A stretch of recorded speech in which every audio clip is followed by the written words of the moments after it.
This is Alfred von Tirpitz, a German admiral and one of the most influential strategists of the pre-First World War era. Though not a battlefield commander, he specialized in naval strategy and believed that Germany's power and future lay at sea.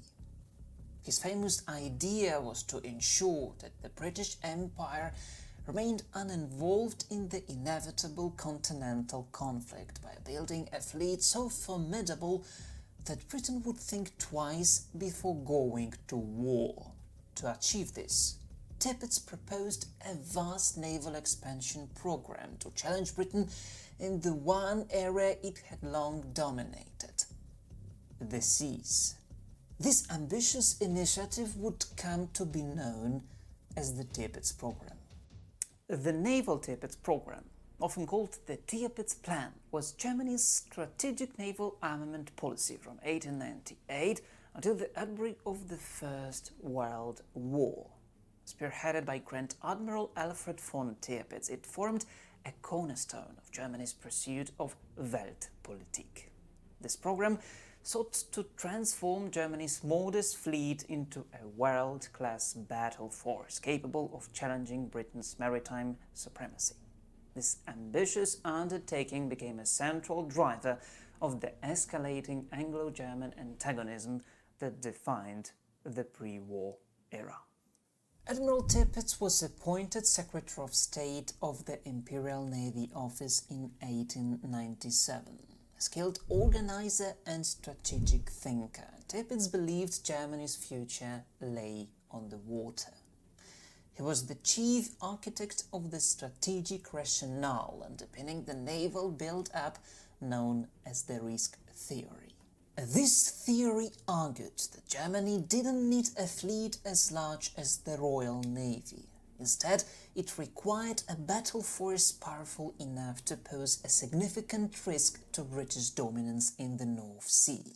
The idea was that even if Britain won a naval confrontation, the cost of victory would leave its global position weakened. Confronted with this risk, Tirpitz reasoned Britain would either adopt a more accommodating diplomatic posture toward Germany or avoid conflict altogether. In 1899, he confidently assured the Kaiser that once the fleet was complete, Britain would abandon any inclination to attack and concede Germany's right to pursue a great overseas policy.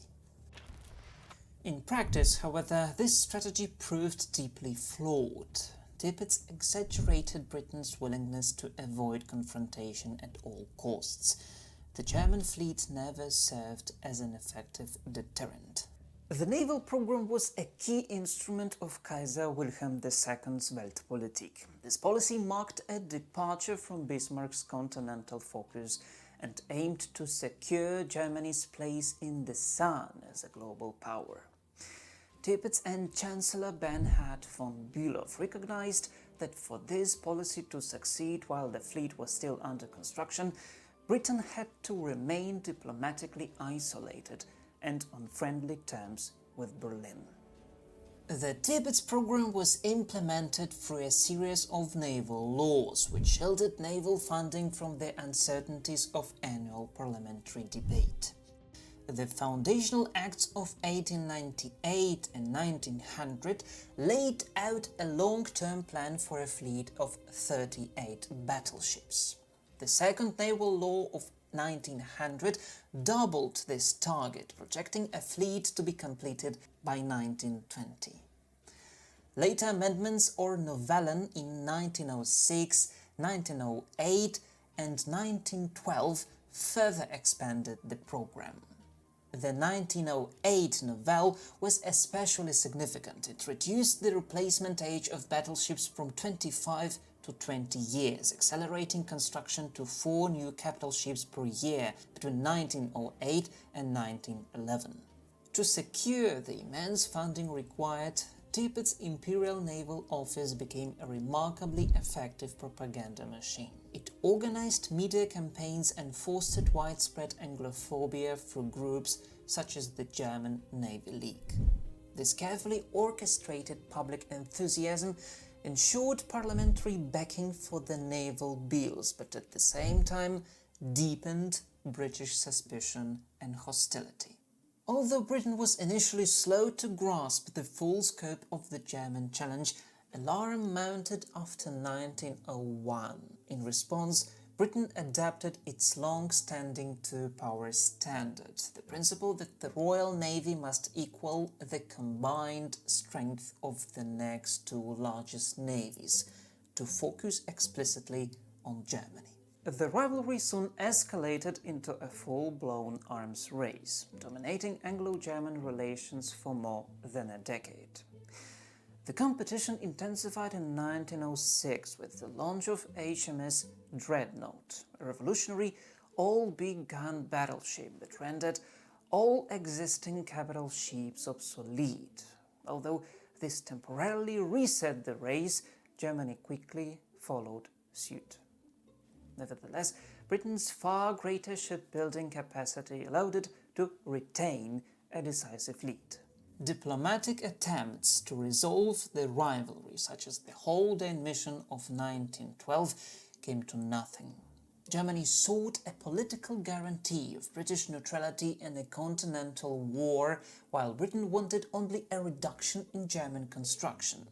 By 1910–1912, it was clear that Germany had lost the naval race. Its fleet remained too weak to directly challenge the Royal Navy. The enormous cost of the fleet provoked bitter rivalry with the German army over funding. For many years, the Navy enjoyed priority, but after the Agadir crisis of 1911, political attention shifted back to land armaments. Tirpitz lost his battle with the Chancellor and the army for further naval expansion. When the war broke out in 1914, the High Seas Fleet was not ready for the kind of battle Tirpitz had envisioned. Britain's distant blockade of the North Sea effectively neutralized the fleet, which spent most of the conflict confined to port. This cautious strategy of maintaining a fleet in being, a fleet that exists as a threat but avoids decisive battle, was imposed by the Kaiser and deeply frustrated Tirpitz, who considered inactivity strategically useless. The one major clash, the Battle of Jutland in May 1916, was largely indecisive. Frustrated by the fleet's impotence, Tirpitz became a leading advocate of unrestricted submarine warfare, which he believed could shatter Britain's blockade and deliver victory. This policy, however, brought the United States into the war in 1917. Tirpitz's persistent demands for submarine warfare also put him at odds with Chancellor Bethmann Hollweg, who feared provoking America. Their clash led to Tirpitz's resignation in March 1916. In the end, the fleet built at such immense political and financial cost failed to achieve its aims. Instead of deterring Britain, it antagonized it. Instead of strengthening Germany's global position, it drained resources and fueled tensions. When war came, the High Seas Fleet played only a marginal role in the conflict it had helped to provoke.